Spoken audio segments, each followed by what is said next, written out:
and welcome to the Practice of the Practice podcast, where we help you build a thriving private practice you absolutely love. We want to support you with all those things that we probably didn't learn in graduate school, the business side of things, the operations side of things, but also the clinical side of things, the research and the tools that maybe weren't covered, or those just kind of standard mindsets that maybe we need to undo, maybe we need to challenge, maybe need to be updated. And so we bring all sorts of different guests on this show. As you saw in the title today, we're talking about drug use, we're talking about addictions, we're talking about science, and I'll tell you more about our guest in just a second. But just so you know, we are probably going to be discussing things that are explicit.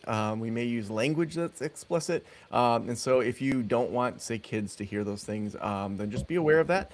You're an adult choosing to listen to this. Also, as we talk about drug use and as we dissect things and look at the science and the research, our attorneys always like us to say that when things are federally illegal, that we are not condoning doing illegal acts. And we also are wanting to look at the research and make sure that as therapists, we have deep and nuanced understandings that go beyond just that black and white thinking. So if you've missed out on some of our most recent episodes, we had some really interesting episodes. So over the last week or so, we had Working with Challenging Boys with Dr. Tim Davis from Harvard.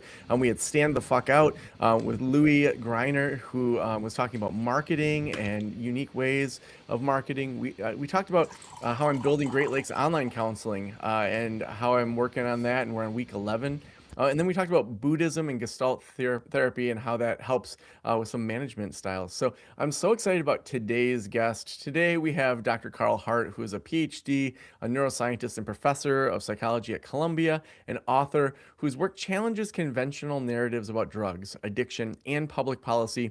Drawing on decades of research and lived experience, Hart critiques how moral panic, misinformation, and racialized policy shape America's understanding of drugs, often at the expense of science, compassion, and effective care. His work invites a rethinking of addiction, agency, and what evidence-based public health should actually look like. Carl, welcome to the Practice the Practice podcast. Thank you for having me, Joe. I always know it's going to be a good interview when we're doing the pre-interview and just chatting about what we're going to talk about. And I just want to be like, oh man, I wish I had hit record right there, because just as we were talking, even before we got rolling, I'm just like, we have so much to cover today. So let's just start with what's wrong with how we view drugs in America.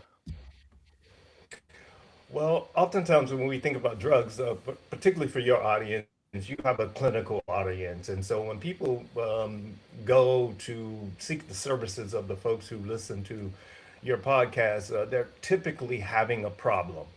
And so we understand that when people, they may have a drug related problem. And so your audience would like to talk about drug addiction, of course, and they should, because that person is having a problem.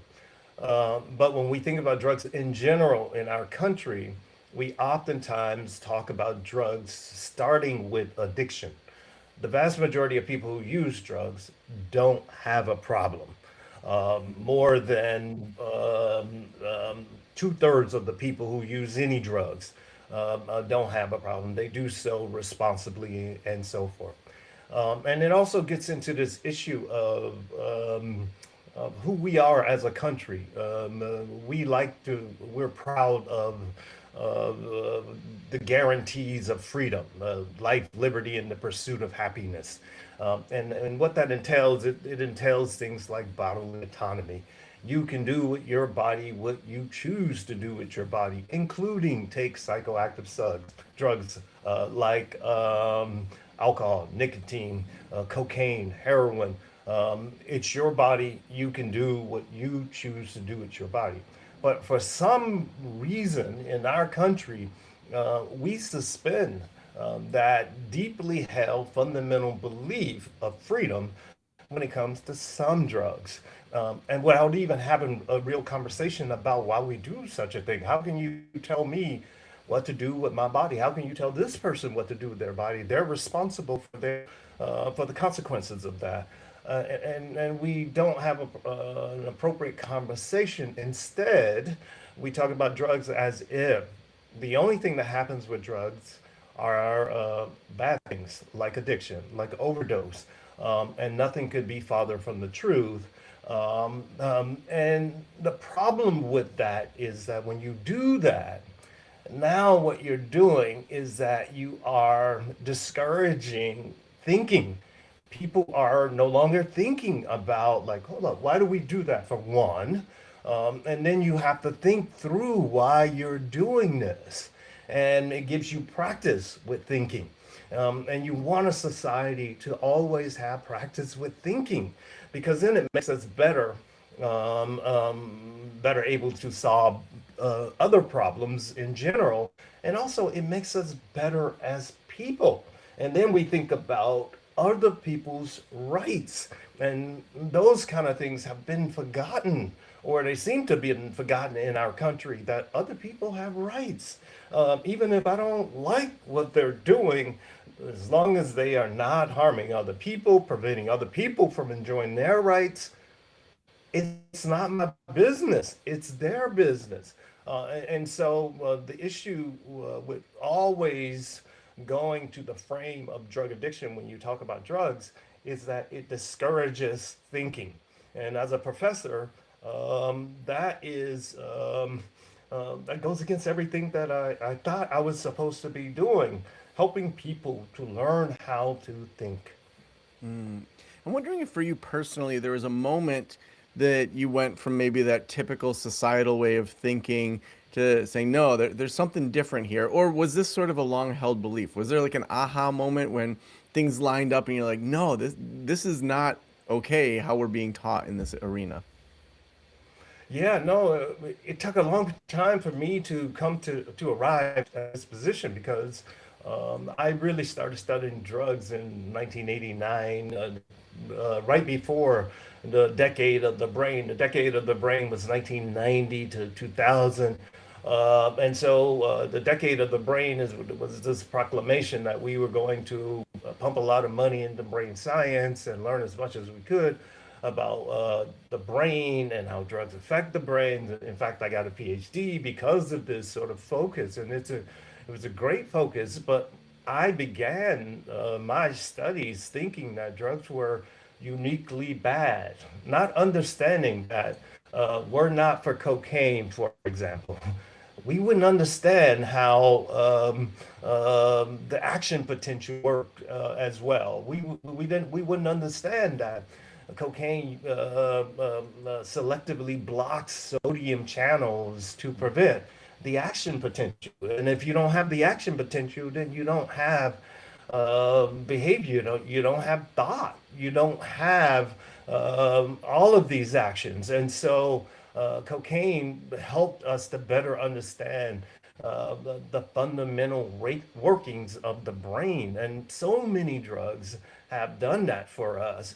And we act as if a drug like cocaine is just uniquely bad. And so we would have just stopped thinking, just stopped at that. Cocaine is uniquely bad. We wouldn't understand the effects of cocaine on the action potential and the importance of that. Now I know that like you said a few things already, talking about two-thirds of people actually not having addiction issues with drugs. And what other myths are out there that are damaging, and why do they persist? Other myths that are damaging is, um, for example, drugs imprison people. People use drugs because they have somehow hijacked their ability to think. Nothing can be the furthest from the truth. Other myths: drugs cause brain damage. Drug addiction is a brain disease. That's one of the biggest myths. When I say that, that's not to say that people don't suffer from drug addiction, because there are people who do meet DSM criteria for substance use disorder. That's what we call drug addiction. Of course, there are people that meet criteria for substance use disorder. But there's no evidence that drug addiction is a brain disease. I understand people like to use that sort of analogy to facilitate comparison with other brain diseases like Parkinson's disease, like Alzheimer's disease. But when you start to actually compare other brain diseases to drug addiction, it all falls apart. For example, something like Parkinson's disease or Alzheimer's disease, those are progressive diseases that ultimately end with the person dying from the symptoms related to that disorder. With drug addiction, the vast majority of people recover without even any treatment, and they certainly don't die like that. It's not a progressive death. And you can also think about what about, are there any neural footprints or neural markers or biomarkers for drug addiction? No, there are no consistent biomarkers. You can't look at somebody's brain who meets criteria for substance use disorder, and then you compare it to someone who doesn't meet criteria for substance use disorder. You wouldn't be able to tell the difference. I know there are scientists who say dumb shit like that. I know that. But I implore your audience to ask those people to show you the data. Let's look at the data, and that says that there are these differences. I published papers looking for these differences that people have claimed were brain differences in the brain, and it just falls apart. And I challenge anybody to show me the data that shows that somehow the brain of someone who meets criteria for addiction is somehow you can differentiate it or pick it out a brain scan of someone with addiction versus someone without addiction. It's just simply not possible at this moment in our history. Now, that's not to say that maybe later in the future, maybe we will be able to discern a difference. But at this moment in our history, there is no evidence in humans to support that conjecture, that lie that we perpetuate. And again, what it does is that it discourages thinking. People are not thinking about these things. And whenever you get professionals not thinking, the population that those professionals serve will suffer. And that's what's happening with people who meet criteria for substance use disorder, How much do you think that because there's a lack of thinking going on. yeah, how much do you think that kind of using medical terms or like of disease, that Western kind of way of viewing kind of even just medical in general, that we have a disease and then we solve the symptoms. How much do you think that in the addictions world, that's based on kind of a outdated medical model or a funding model that's based on insurances paying for specific diseases? Do you think there's kind of part of that is part of this as well? I think so. I think it's very important that we have criteria for substance use disorder, and we do. The DSM lays it out. There are 11 symptoms, and in order for someone to be diagnosed, they have to endure a certain number of these symptoms, one, and two, they must be distressed or impaired by those symptoms. The second part, people oftentimes forget about. And so I want to make sure that people, clinicians, understand that there are two parts to that definition. And it's important to have a definition because when you have a definition, we're all then are speaking the same language. And that's so important for treatment, for diagnosing, for insurance, because you want people to be able to pay for this treatment, and you want the professionals to be able to be paid for their services. And so I think that that's important. And so I'm not, please understand, I am not sitting here saying that addiction doesn't exist, because that's not true. It does. And it's important that it does. And then it's important that we are all speaking the same language. Someone simply drinking a glass of wine every night at dinner would meet criteria for substance use disorder. So then, why would someone who has a hit of heroin every evening meet criteria for substance use disorder? You get very sort of different sort of views on who meets criteria for addiction and who doesn't, based on the substance that's being talked about. How would you adjust the thinking in, like, say, an intake? I'm picturing, like, that example you just gave, a couple comes in and, they're fighting or whatever, for whatever reason they come in, and, one or both of them are saying, "Yeah, I drink a glass of wine each night," or, "We do heroin together each night." Most therapists, I think, would say, "Oh, we've gotta reduce risk with the heroin, we've gotta" like, they would jump into intervention mode and really focus in on that. How would you adjust how therapists think about addiction, think about drug use, and what does the research say? Is there specific research that you found that really stands out to confront maybe that other way of thinking? Yeah, so first of all, I'd ask that the therapists actually know what the criteria for addiction are. And so, as I pointed out, you have these two sort of important things of endorsing a certain number of symptoms and this distress or impairment. So, it's very important for them to even know the criteria and then do your job. I mean, that's the thing. You want people to be competent. Unfortunately, we understand that there are a number of people who are not competent. And so, we're talking about people who are only competent. Now, when you ask the question about, well, what does the research show? I mean, this is when I said 2/3 of the people who use any of these substances don't meet criteria. That's what the research shows.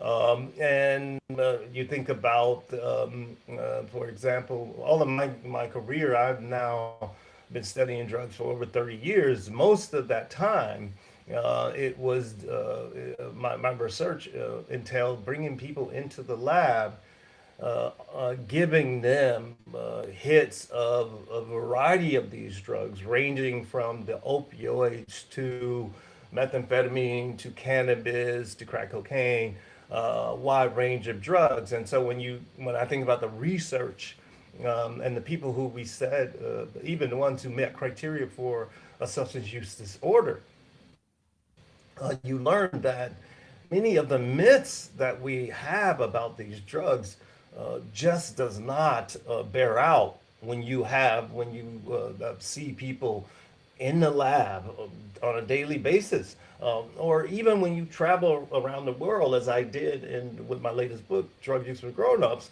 to see how people use drugs in different cultures, communities, and so forth. It just doesn't bear out. People take drugs to have a good time, just like when we think about people using alcohol at the bar. Last night, for example, was the college football championship. The University of Michigan was not in it. University of Miami was my hometown, but they lost to Indiana, of all places. But people went out and had a good time with alcohol, celebrated, and so forth. They partied. And it was, for many people, a memorable night and one of the best nights of their lives. That's why people do drugs, to enhance those celebratory moments, or to enhance the interaction with their partners. Uh, People don't do drugs to, like, um, lose all their money and have a bad time. That's not why people do drugs. And so, if we just stop and walk a mile in somebody else's shoes and try to understand, like, oh, why is this person engaging in this behavior? Then we start to understand a lot. And then we start to understand the mythologies that surround drug use. And those mythologies, we need those mythologies in our society. We need them in order to vilify people, because today it's not cool to say, oh, I don't like that person because they have sex with someone of the same sex. It's not cool to say that publicly anymore. It's not cool to say that. I don't like this person because of their race. That's not cool. You can't do that. But you damn well can say that person's a crackhead and you can besmirch that person. That person's uses heroin and you can besmirch that person. You can do it in film. You can do it with comedians. They do it without drugs. Much of this material that they're using goes away. And so you need drugs for that. That's one of the reasons you need drugs. You also need drugs because if you didn't have drugs or this war on drugs or the vilification of drugs, many of these police departments, their budgets would not be as big as they are.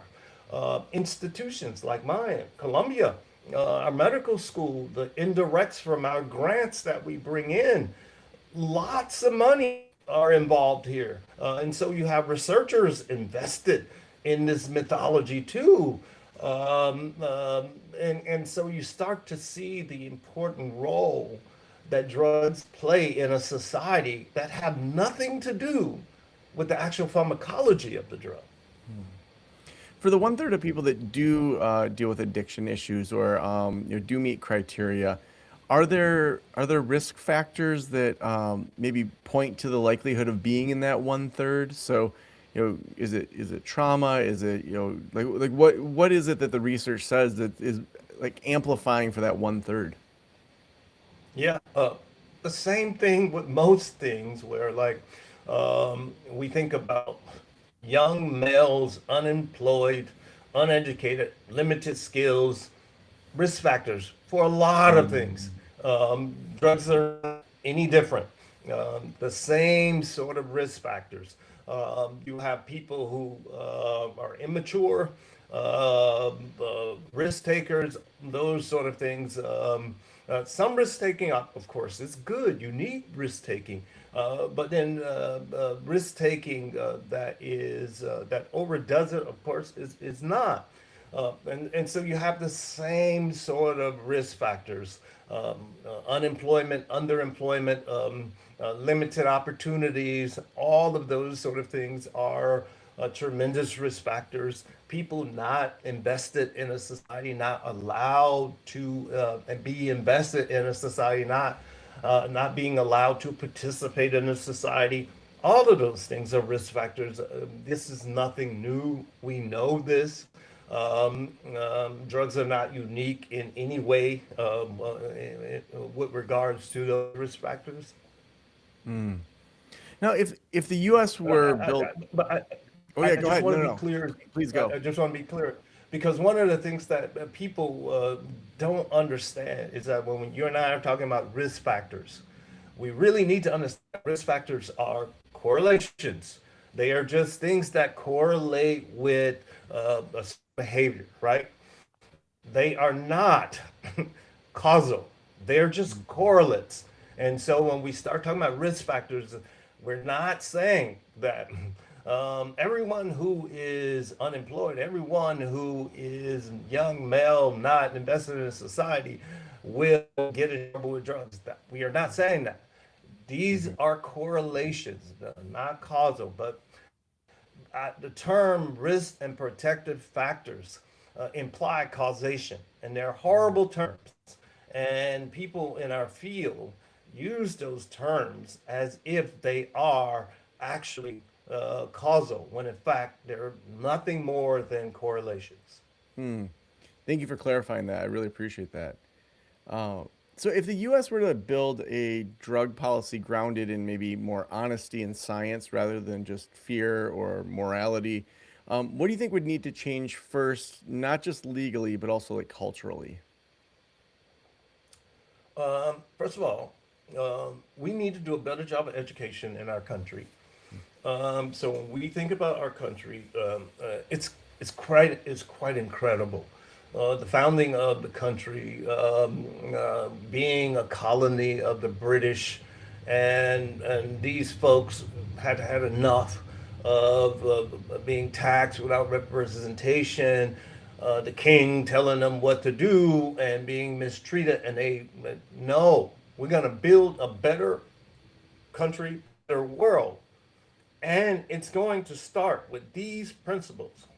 Everyone has inalienable rights. That is, uh, life, liberty, and the pursuit of happiness. Everyone has that. Now we're going to suspend for a second that the guys who came up with this, by the way, it was plagiarized, I know, but let's just pretend that Thomas Jefferson was the guy who came up with this.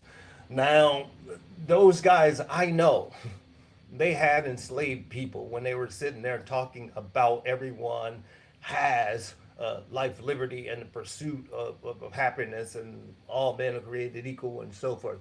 We understand that there were some contradictions. We understand that, but that does not negate the beautiful and the powerful principles that they were espousing and that we're trying to live up to. So that's where we will start in our country. If it was up to me, I wouldn't think about drug policy, because drug policy is really, that's a joke. If you simply if you simply live up to your creed that everybody's equal and everyone has these inalienable rights, then you don't have to worry about drug policy. The role of the government is to make sure that, for example, when people are selling these things, that the package actually says what the substance actually contains, and no contaminants, nothing more, nothing less. That's the role of the government. Now, in terms of how people decide to pursue their happiness, to enjoy their liberty, that's on them. So long as they are not preventing other people from enjoying those same rights, everything's fine. But that's why you have to have laws to make sure the laws are to protect other people's ability to enjoy those guaranteed rights. And so if you just live up to your creed, we don't have to worry about drug policy. Like, people who are in the field of drug policy, it's a fucking joke. Why do you need drug policy? Why do you need these things? So you create these subfields to give certain people jobs. That's one of the main reasons. And so, like my work, I like to say, I started out studying drug addiction, and then I realized drug addiction is so small and it's not the issue. So I started out studying drug addiction because I was ignorant, but turns out I got an education.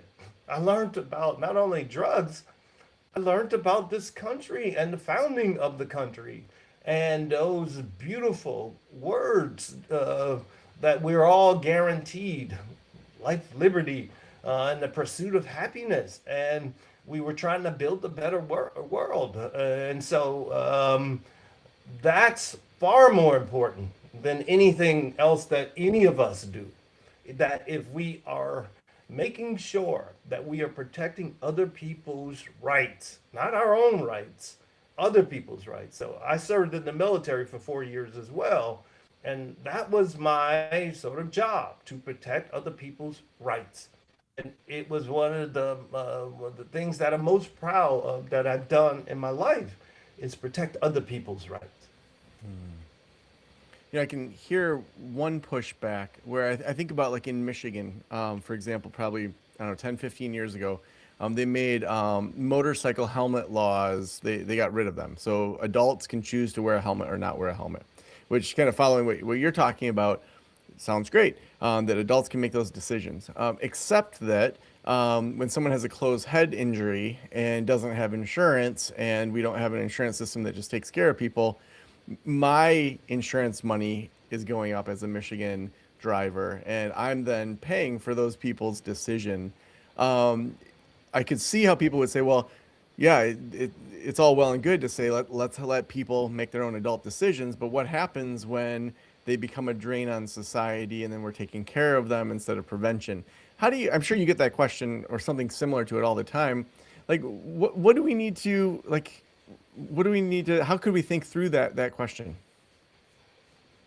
Well, so first of all, people are starting at the wrong place. It's like, why are your insurance going up because of somebody else? I mean, we should be talking to the insurance people. That has not, that's nothing to do with you. This person choosing to wear a helmet, that's the insurance companies. Hmm. That's not on you. I mean, that's not on, that's a decision that they've made to gouge you, the American public. Mm. That's not the insurance companies are not patriotic. I mean, so we should keep the focus where the focus belongs, on them. There, number one.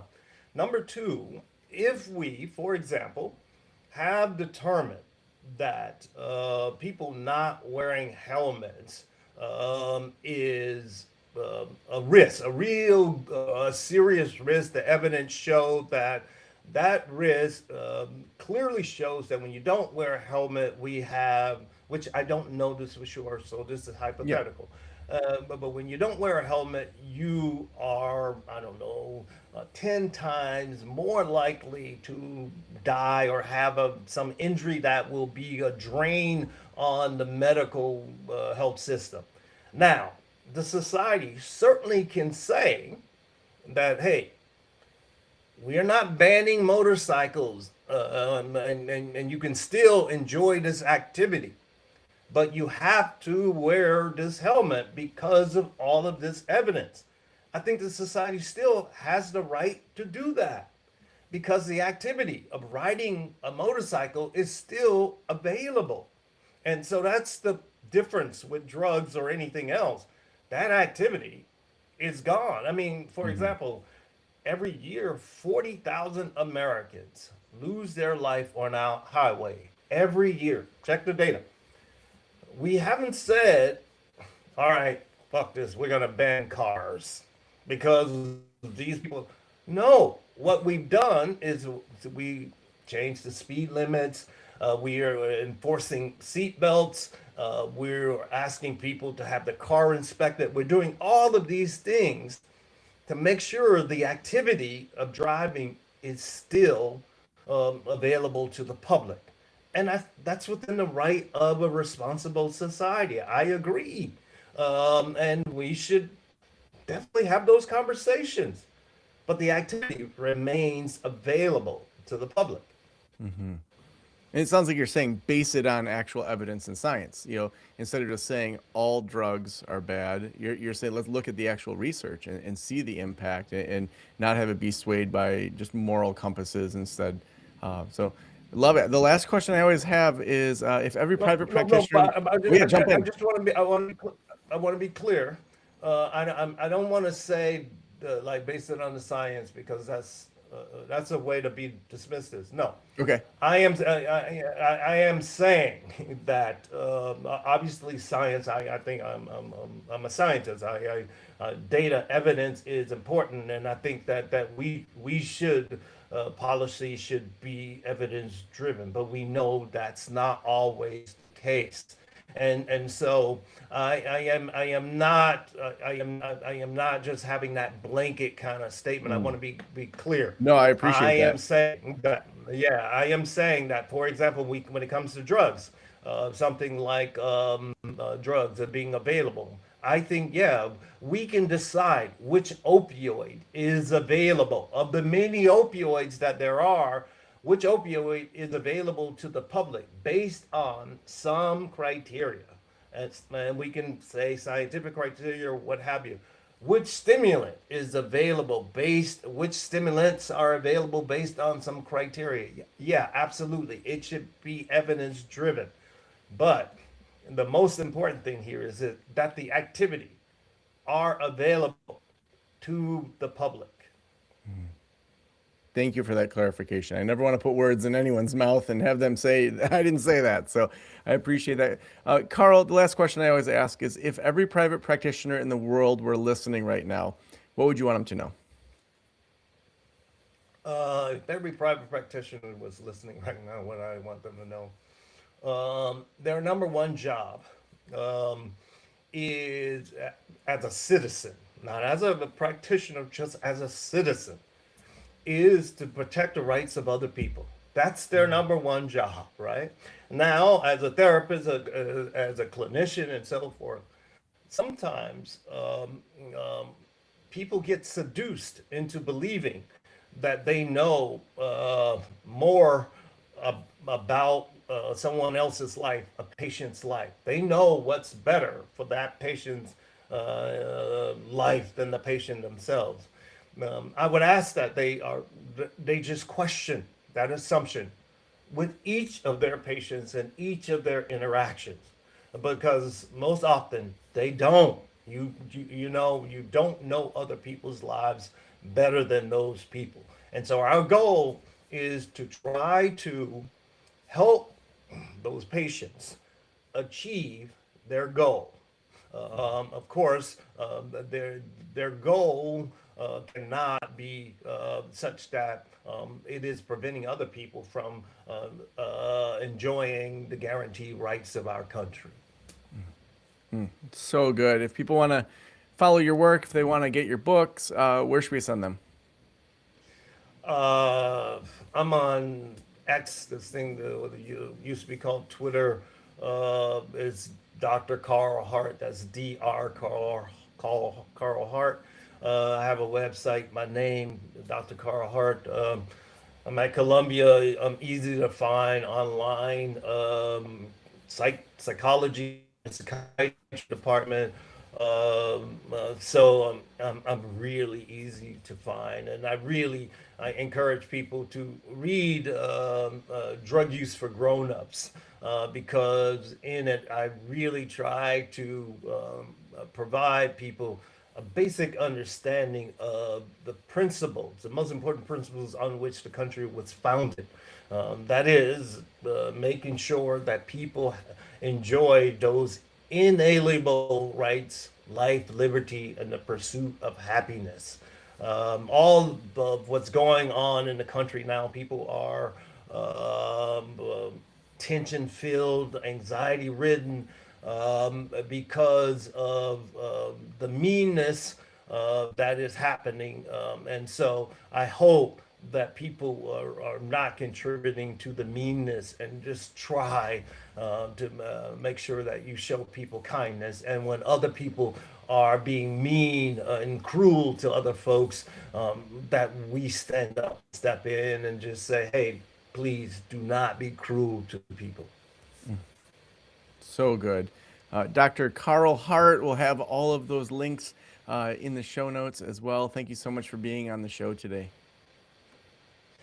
Thank you, Joe, for having me, and I really thank you for being persistent so I could come on. Just thank you, and thank you for what you do. And please stay out there encouraging people to stop the cruelness, or the Thank, cruelty, I should say. yeah, so good. Thank you so much. We do this show to just dig into these things that in our everyday life we don't take the time to do, and even if we do, it's just fed to us through social media and through the algorithm. Thank you so much as a listener for taking half an hour, 45 minutes of your time to dig in today. We do this show 3 to 5 times a week, and we couldn't do it without our sponsors. We couldn't do it without our membership community, our one-on-one consulting, all the ways that we help therapists from the moment they want to start a practice all the way through selling a practice, and going and writing books and doing TED Talks and all that. We have supports at every single level. We have consultants that can work with you, like our newest consultant, Adam Lewis Walker, who will train you in all things speaking. He's been training people to get TEDx talks and do TED Talks for about a decade. So we just brought him on board. If you are looking to do more of that sort of thing, head on over to practiceofthepractice.com/apply. If you're confused at all, just go there, and I will personally meet with you for 30 minutes to figure out your direction, whether that's our membership or consulting or something else.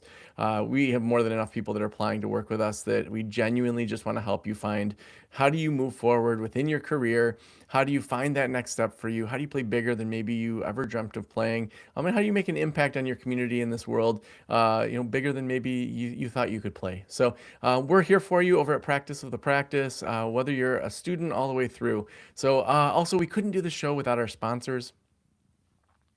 Thank you so much for letting me into your ears and into your brain. Have a great day. I'll talk to you soon.